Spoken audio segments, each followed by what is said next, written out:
Vous n'écoutez pas de D6 Plus Cool.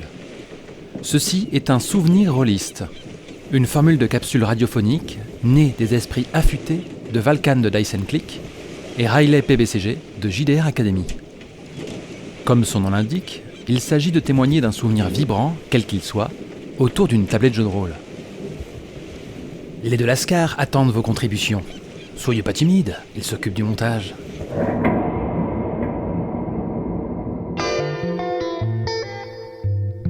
Le deal, c'était Death Frost Doom, un scénario de la gamme Lamentations of the Flame Princess, motorisé pour l'occasion par Nave, avec un K muet.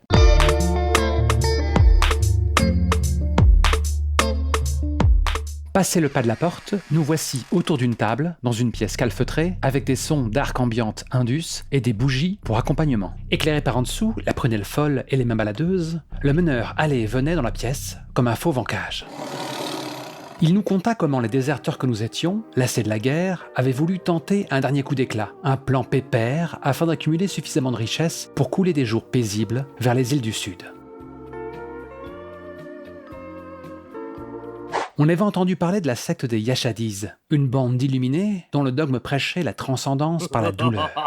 L'inquisition impériale leur était tombée sur le rable et ils n'avaient pas fait dans la dentelle. Depuis, plus personne n'avait mis les pieds dans ce lieu maudit, mais les rumeurs parlaient encore du fabuleux trésor païen qui se trouvait toujours là-bas. On était chaud patate, prêt à vivre l'expérience à fond, avec le moins de hors-jeu et délire gonzo possible. En OSR, la mortalité est une réalité omniprésente. Les persos fragiles comme le cristal, et leur expertise inexistante, nous laissant, avec notre astuce et le bon sens comme seules armes. Lancer les dés est un risque à éviter le plus possible. Nous avions donc intérêt à bombarder le meneur de questions, afin de bien cerner notre environnement et de prendre les bonnes décisions.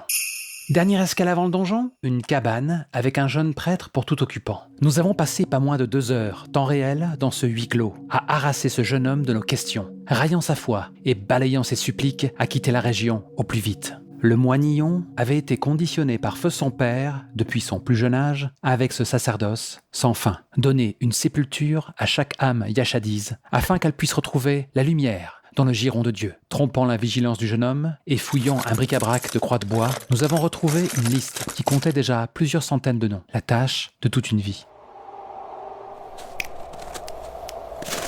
Une fois passé le cimetière enneigé qui s'étendait jusqu'à perte de vue, nous avons pénétré dans le mausolée. Je me rappelle encore du crissement que faisait ma cotte de maille sur la paroi, mon surpoids rendant délicate la traversée d'un interminable corridor trop étroit.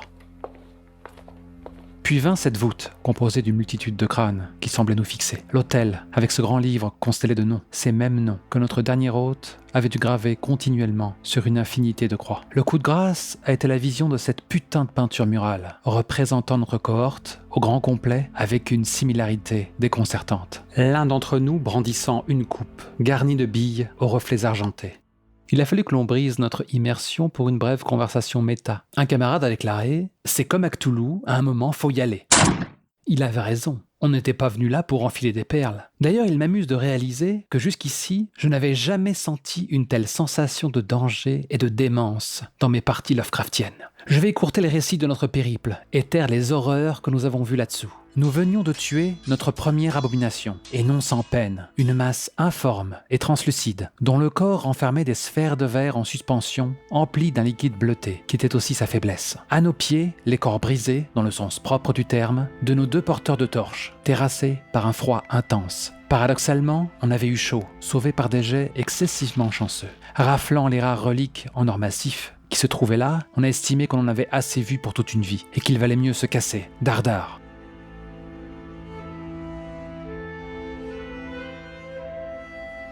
À la sortie du mausolée, une horde innombrable de revenants décrépits nous attendait, nous exhortant d'une même voix à retourner dans le tombeau. Nous y étions attendus, nous, les promis. Un de mes frères d'armes a décapité ce qui ressemblait à une gamine qui était à sa portée, avant de s'avancer dans la masse. Imperturbable, la horde poursuivait sa litanie, en nous pointant du doigt, comme à la guerre qu'on a fait. On a serré les rangs et avancé en formation, sabrant tout obstacle, nous frayant un passage dans cette muraille de chair morte. Et alors qu'on s'était quasiment extrait de cette assemblée morbide, quelque chose craqua.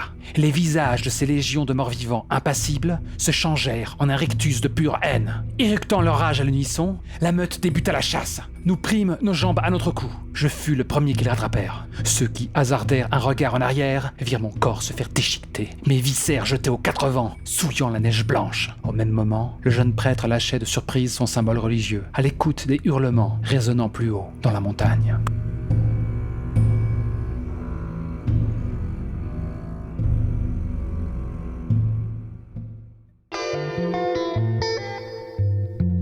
Plus tard, j'ai feuilleté le bouquin. J'ai constaté que notre meneur avait pris pas mal de liberté et que nous avions exploré 1/10 du donjon, rendant notre expérience d'autant plus unique.